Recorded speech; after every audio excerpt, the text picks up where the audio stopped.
Hi, I'm Jeff Spieler, technical agronomist with DeKalb and Asgrow in southern South Dakota, and today we're at our Chancellor Showcase site, just looking at some of the tough soil conditions we've been dealing with over the last 3 days.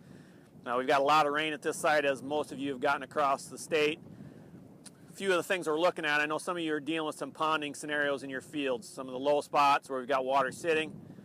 Kind of a rule of thumb there that we look at, that 3-4 day time frame is about as long as we could expect those plants to survive underwater at this early stage. The small seedlings and seeds are more susceptible to that injury than larger seedlings would be. So we got to take that into consideration and watch out for that. Another thing to watch too is just the overall cool, wet conditions, even if you don't have ponding.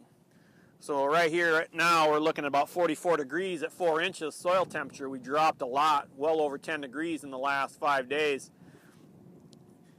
Got to take that in consideration when you're looking at emergence. So typically we tell you 100 to 120 heat units for these plants to emerge.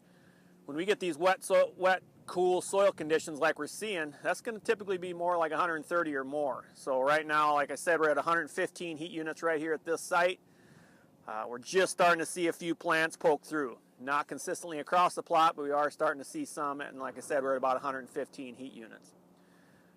The other thing to take in consideration too right now, I've gotten a lot of questions in terms of, do I need to start looking at earlier hybrids as we get into May from a corn standpoint? I really wouldn't make that recommendation typically till around May 20th, and really for a lot of different reasons. Hybrids will typically adjust in how long it takes them to get from planting to flowering when they're planted later. So that's one thing to take in consideration. The other one is just yield. We want to stay with the hybrids that we originally intended for these farms as long as we can, just for placement reasons and overall yield and economics.